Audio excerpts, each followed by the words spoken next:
Baada ya bibi Zuhura kuweza kufanya dua nyumbani kwao akiwa na mama yake mzazi ambaye ni Khadija Kopa, tumeona dua hili ambayo aliweza kuifanya, wengi wameweza kuitilia mambo mabaya sana. Wengi waliweza kusema kwamba usikute hili ndio kafara yenyewe ambayo anayofanyiwa bwana mkubwa Diamond Platnumz.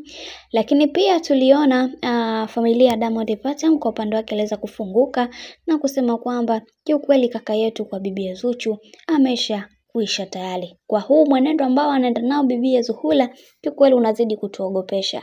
Lakini nakukumbusha tu kwamba bwana mkubwa ambaye ni Diamond Platnumz sasa hivi anaonyesha mapenzi ya dhati kwa bibi Zuhura, kwa sababu tunaona kila kitu ambacho anachokifanya bwana mkubwa huyu na bibi huyu wakiitana mke mume huko mitandaoni, lakini pia wamekuwa wakisapotiana katika kazi tofauti tofauti. Sasa kubwa zaidi ni hili ambalo aliweza kulifanya bibi Zuchu usiku wa jana, kuweza kuita mashehe nyumbani kwao na kuweza kufanya dua. Sasa dua ile watu wengi hawakuweza kuielewa ni ilikuwa dua gani. Wengi waliweza kusema ni kwamba ile dua inahusiana na bwana mkubwa Harmonize, bwana mkubwa Diamond Platnumz kuweza kurudishwa katika mfumo, kwa sababu tunaona bwana mkubwa huyu sasa hivi amenogesha sana penzi lake kwa bibi Zuhura. Huenda akawa anasetiwa vizuri ili aweze kukaa kwenye mfumo wa bibi Zuchu. Sasa kwa hichi kitu ambacho alichoweza kukifanya bibi Zuchu, wengi wameweza kujaji sana, ila uhalisia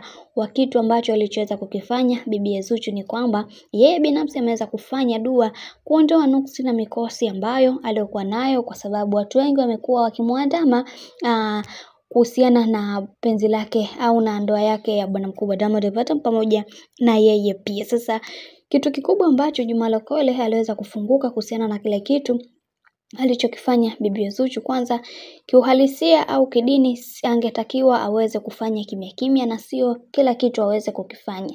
Kitu ambacho alichoweza kukifanya bibi Zuchu ameweza kukosea, na watu wana haki ya kuweza kujaji kile kitu ambacho alichokifanya, kwa sababu sheria ya dini hairuhusu kuweza kufanya dua na kila mtu aweze kutambua kwamba wewe umeweza kufanya hiyo dua.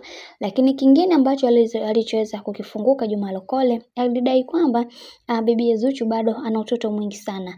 Yaani bado anaishi kwa kutumia mitandao. Kila kitu ambacho anachotaka ukifanya basi anataka mitandao yote ijue. Sisi tunajua kwamba wewe ni mume, ni mke halali wa bwana mkubwa Diamond Platnumz, hivyo play part yako, wacha dramas huko mitandaoni, na hichi kitu ambacho unachokifanya kiukweli kitakuja kukulostisha kwa namna moja ama nyingine, kwa sababu maeksi au wale wote ambao wanamvizia bwana mkubwa Diamond Platnumz wanajua ni sehemu gani ambayo wanampatia, kwa sababu wewe mwenyewe ndio ambaye unayewapatia kodi hao wanawake wenzako, na ndio maana wengi wanaamua kukupanda tu kichwani, akiwemo Alia na Lita na wengineo kibao.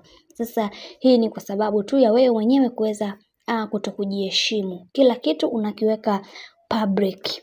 Bwana, hicho ndio kitu ambacho alichoweza kukifunguka bwana mkubwa Juma Lokole. Sasa mambo yamekuwa mengi sana huko mitandaoni kuhusiana na hii issue ya bibi Zuhura kuweza kufanya dua nyumbani kwao. Wengi wameweza kusema kafara, wengi wameweza kusema kwamba bibi huyu anamvuta bibi bwana mkubwa Diamond Platnumz kimadawa ili asiweze kuchomoka kwake. Bwana, nikusitu kama ndo mara kwa kwanza kufuatilia channel yetu hii pendwa Bizoza Media, nikusitu usisahau kusubscribe, kulike, kushare pamoja na kukomenti. Kwa upande wangu mimi sina la ziada, wacha nikutakie siku njema na kazi njema. Bye bye.